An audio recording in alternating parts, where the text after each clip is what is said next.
It's strange how a quiet apartment can feel louder than a crowded street.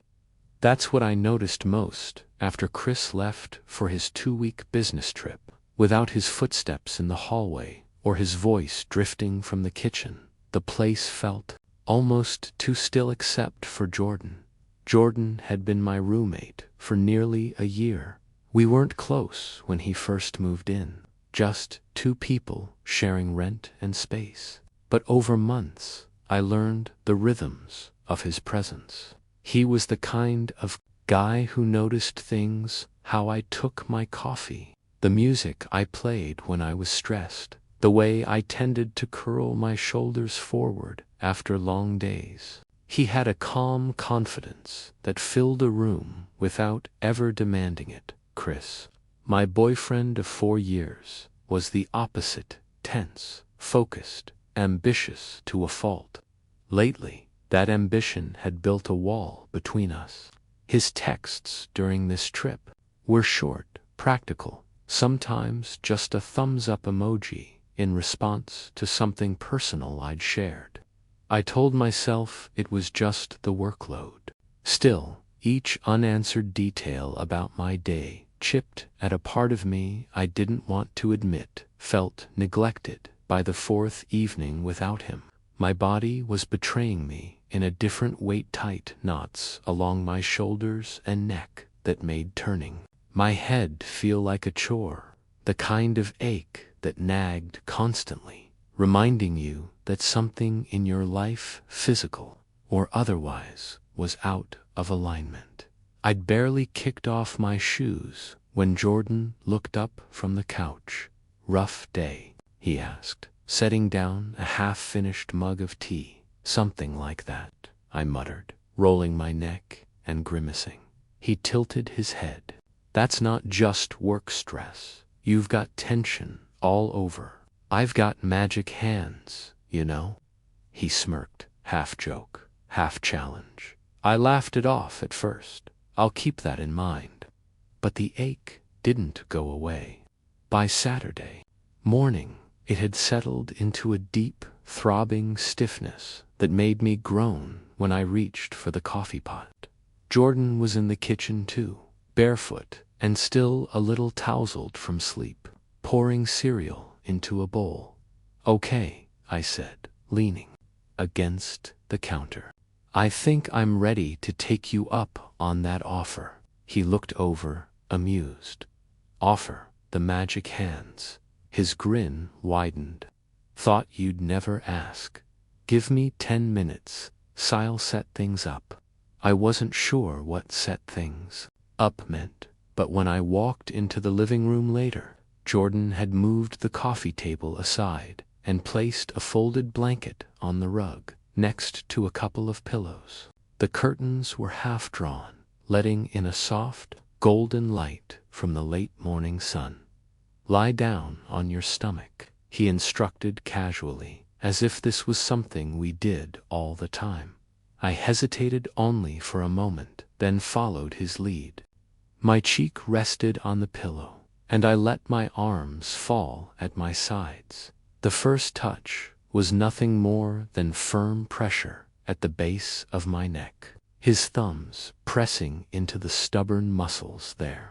A sigh escaped me before I could stop it. "Yeah," he murmured, almost to himself.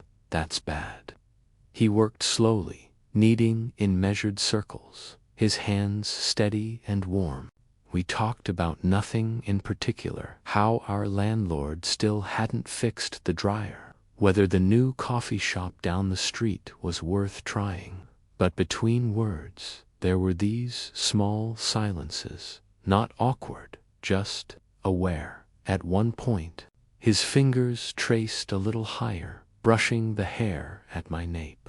My skin reacted before my mind did, a faint shiver racing down my spine.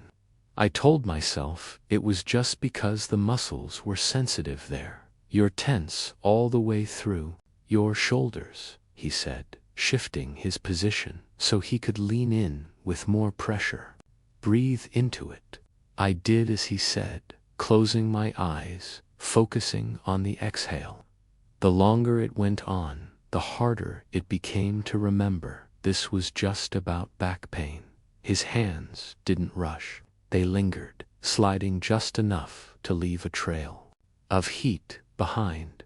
Outside, I heard the faint hum of traffic, a bird chirping somewhere near the window. Inside, the air felt thick, like the room itself was holding its breath. When his palms rested briefly between my shoulder blades, I felt something in the atmosphere tilt.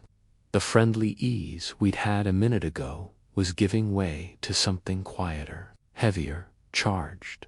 I didn't move, and neither did he. Jordan's hands didn't move right away. They stayed where they were, steady and warm against my back, as if he was weighing something in his mind. I could feel his breath shift, slower now, almost deliberate. "Still with me?" he asked, his voice quieter than before. "Yeah," I managed, though it sounded more like an exhale than an answer. When he started again, his touch was different, still firm, but slower, more deliberate. His thumbs traced along the ridge of muscle, then drifted lower in a way that made the space between each movement feel intentional. The casual conversation from earlier had dissolved, leaving only the low rhythm of his hands and the sound of my own breathing. I told myself not to read into it. This was just Jordan being thorough, just a massage. Yet every time his fingers pressed into a new place, my body seemed to register it as something more, better. He murmured, My voice was softer than I intended, and I didn't bother to clear it. From the corner of my eye, I caught the reflection in the dark TV screen. Jordan leaning over me, focused, his brow furrowed slightly, not in strain, but in concentration. The sunlight streaming through the curtains gave the edges of his profile a faint glow. I looked away before he could notice. His hands traveled further down my back, the heel of his palms pushing into muscles that hadn't been touched in months. I didn't realize how much tension I'd been carrying until now, how much I'd been holding in, not just in my shoulders, but everywhere. "You're holding more than just stress in here," he said quietly, almost as if reading my thoughts. A small laugh slipped out of me. "You're not a therapist," he smiled. I could hear it in the curve of his voice. "Don't have to be to notice things." That landed heavier than I expected. Jordan had always been good at picking up what others missed, how my mood shifted. After talking to Chris, how I sometimes stayed in my room longer, on nights when the apartment was silent. It was a quality I admired, maybe even envied, but right now it felt dangerous. The air in the room seemed to thicken, the soft hum from the street outside fading into nothing. I became aware of the smallest details, the warmth of his fingers as they lingered before moving again, the way his knees pressed lightly into the rug for balance, the faint scent of his soap mixed with the morning air. "Let me know if I'm going too far," he said, his tone still calm but carrying an undercurrent I hadn't heard before. "You're fine," I replied, though I wasn't sure if I meant the pressure or something else entirely. His touch slid to the curve where my back met my waist, pausing there just long enough for me to realize we'd crossed an invisible line. My mind told me to shift, to reset the moment before it could change shape. My body stayed exactly where it was. The silence between us wasn't empty anymore. It was full of things neither of us was willing to name. I felt him lean slightly closer, his hands still on me, but lighter now, fingertips grazing more than pressing. My pulse kicked up, a steady beat I was sure he could feel. "Is that okay?" he asked, his voice low, almost uncertain. I didn't answer right away. The truth was, I didn't know. I was balancing on a narrow ledge between comfort and something else. Something that had no place in the apartment we shared. But I didn't move away, and he didn't either. When his hands settled again, resting lightly at my sides, it felt less like a massage and more like a decision hanging in the air. I swallowed, suddenly aware of how fast my breaths had become. There was no rush from him, no sudden shift, just the quiet weight of the moment pressing in, daring me to acknowledge it. I realized then that the line between us wasn't something we'd drawn consciously. It had been forming for weeks, maybe months, in every shared meal, every late-night conversation, every unspoken understanding. And now, it was right here, in front of us, waiting to be crossed. Jordan's thumbs moved in one last slow arc along my waist, then stopped.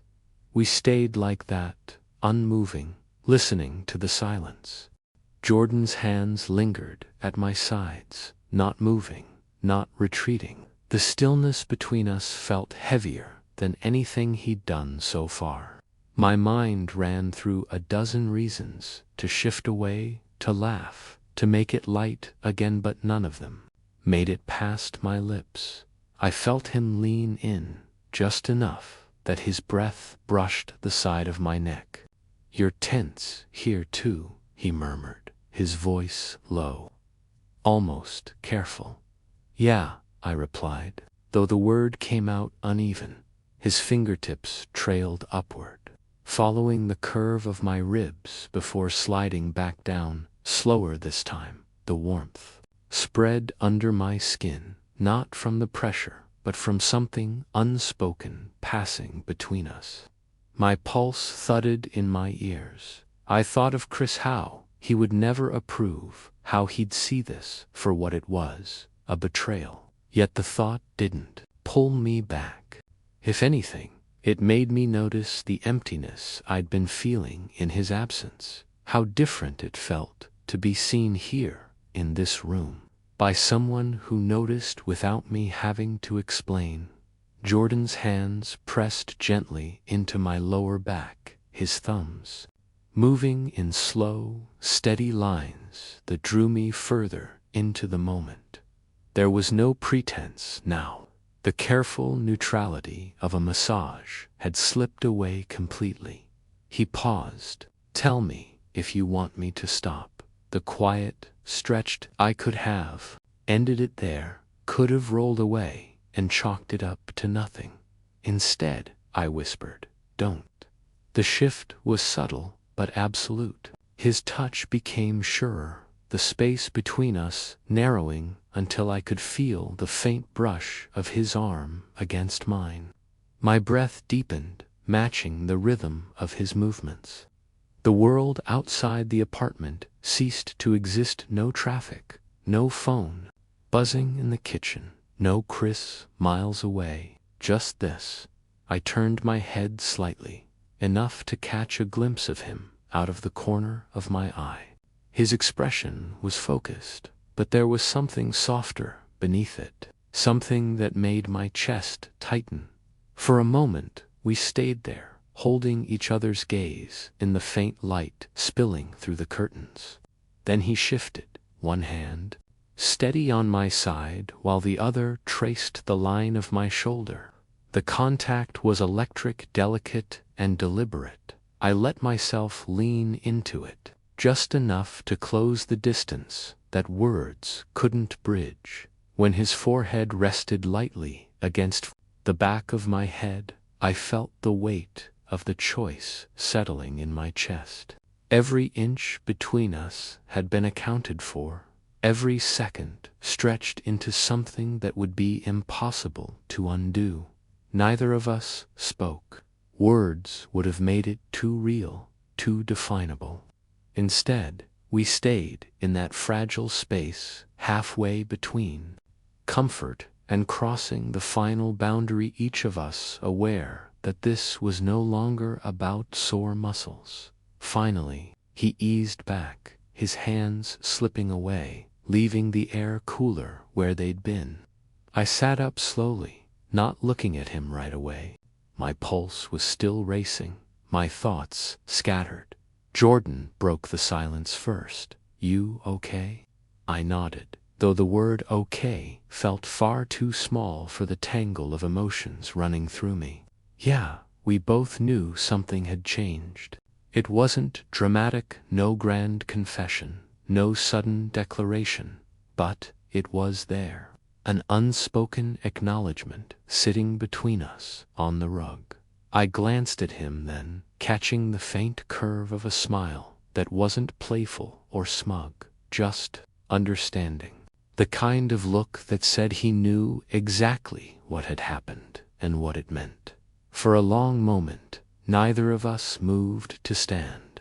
The apartment felt different charged, alive, yet impossibly quiet. Eventually, I rose, smoothing my shirt, as if that could erase the shape of his hands from my skin. "Thanks," I said, the word feeling inadequate but necessary. "Any time," he replied, his voice steady, though his eyes held the same weight mine did.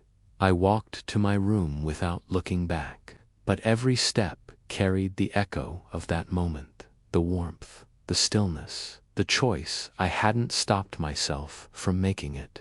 Started as relief for my back, but the real ache was somewhere deeper.